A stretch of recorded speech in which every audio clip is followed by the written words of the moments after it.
تیری چہل پہل پر نثار تیری چہل پہل پر ہزاروں عیدیں ربیع الاول سوائے ابلیس کے جہاں میں سبھی تو خوشیاں منا رہے ہیں۔ ابھی میں خصوصی خطاب کے لیے ملتمس مولانا محمد راشد رضوی سے کہ وہ آئیں اور خطاب کر کے ہم سب کے دلوں کو آزاد کا منور فرمائیں۔ نعروں سے استقبال کیجیے۔ نعرہ تکبیر، نعرہ رسالت، نعرہ حیدری۔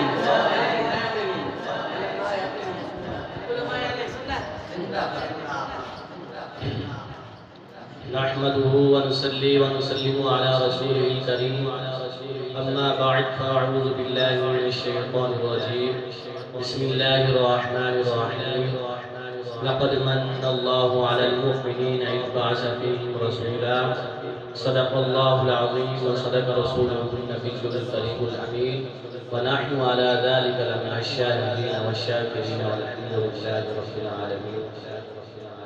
سامعین محترم، مختصر سی حمد و ثنا کے بعد نہایت واجب القدر واجب الاحترام استاد محترم قاری محمد اجمل سعیدی صاحب اور میرے ہم مکتب ہم صفحہ ساتھیوں، السلام علیکم ورحمۃ اللہ وبرکاتہ۔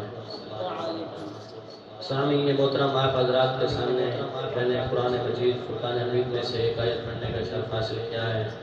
دعا ہے کہ اللہ رب العزت مجھے اس پر حق اور سچ بیان کرنے کی توفیق عطا فرمائے۔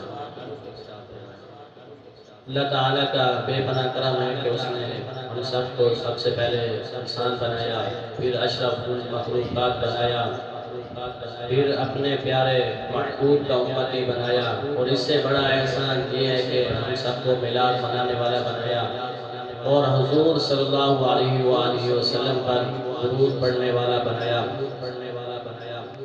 اللہ رب العزت نے انسان کو آنکھیں دی، احسان نہیں جتلایا۔ انسان کو جسم کے تمام اجزاء دیے، احسان نہیں جتلایا، جنہیں ہم گنے تو شاید شمار نہ کر سکیں۔ چاند، سورج اور سمندر سے لے کر پھلتے پھولتے درخت اور روشنی، یہ سب دیے انسان کو، لیکن احسان نہیں جتلایا۔ جب اللہ رب العزت نے اپنے محبوب کو ہمارے اندر مبعوث فرمایا تو قرآن کریم میں ارشاد فرمایا لقد من اللہ علی المؤمنین اذ بعث فیہم رسولا۔ لقد تحقیق بے شک من اللہ تعالیٰ نے احسان فرمایا علی المؤمنین مؤمنین پر اذ بعث فیہم رسولا، جب بھیجا ان میں رسولا، اپنا رسول۔ سامعین محترم، اللہ رب العزت نے اپنے نور سے حضور صلی اللہ علیہ وآلہ وسلم کے نور کو پیدا فرمایا۔ جب کچھ نہ تھا، زمین تھی، آسمان تھا، آدم صفی اللہ نہ تھے، موسیٰ کلیم اللہ نہ تھے، ابراہیم خلیل اللہ نہ تھے۔ حضرت آدم علیہ السلام کے قدم رکھنے سے پہلے دنیا پر 9 لاکھ سال قبل اللہ رب العزت نے نور محمد جی کو اپنے نور سے پیدا فرمایا۔ اعلیٰ حضرت اسی طرف اشارہ کرتے ہوئے فرماتے ہیں وہ جو نہ تھے تو کچھ نہ تھا، وہ جو نہ ہو تو کچھ نہ ہو، جان ہے وہ جہان کی، جان ہے تو جہان ہے۔ سامعین محترم، جو یہ کائنات میں روشنیاں ہیں یہ حضور صلی اللہ علیہ وآلہ وسلم کے قدموں کا صدقہ ہیں۔ اگر حضور صلی اللہ علیہ وسلم دنیا میں تشریف فرما نہ ہوتے تو کائنات میں اندھیرا ہی اندھیرا ہوتا۔ اعلیٰ حضرت نے کیا خوب فرمایا،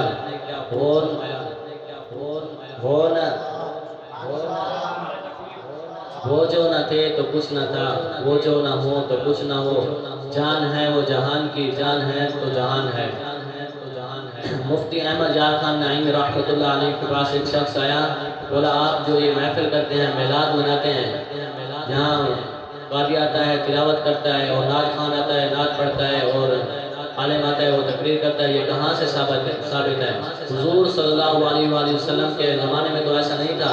مفتی احمد یار خان نعیمی نے تاریخ کی جملہ بولا، فرمایا وہ حضور صلی اللہ علیہ وسلم کا زمانہ ہے اور یہ زمانہ تیرے باپ کا ہے۔ تو اعلیٰ حضرت نے اسی پر کیا خوب شعر فرمایا، بولے زمین و زمان تمہارے لیے، مکین و مکان تمہارے لیے، بدن میں جان تمہارے لیے، دہن میں زبان تمہارے لیے، ہم آئے یہاں تمہارے لیے، اٹھے بھی وہاں تمہارے لیے۔ علامہ فضل الرحمن گنج مراد آبادی حضور صلی اللہ علیہ وسلم کے آمد کی خوشی میں دیے جلا رہے تھے۔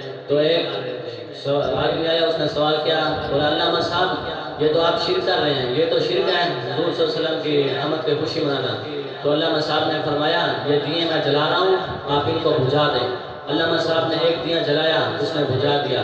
علامہ صاحب ایسے جلاتے جلاتے جب آخری دیا جلایا تو اس نے بجھا دیا۔ جب پیچھے مڑ کر دیکھے تو سب دیے روشن تھے، تو اس نے فرمایا علامہ صاحب یہ کیا ہوا؟ تو علامہ صاحب نے فرمایا یہ دیے تیل سے نہیں جلتے، یہ حضور صلی اللہ علیہ وسلم کی محبت سے جلتے ہیں، محبت سے جلتے ہیں۔ اعلیٰ حضرت نے فرمایا حشر تک ڈالیں گے پیدائش مولا کی دھوم، مثل فارس نجد قلعے گراتے جائیں گے، خاک ہو جائیں عدو چل کر مگر ہم تو رضا، ذکر ان کا دم میں جب تک دم ہے ذکر ان کا سناتے جائیں گے۔ وآخر دعوانا الحمدللہ رب العالمین۔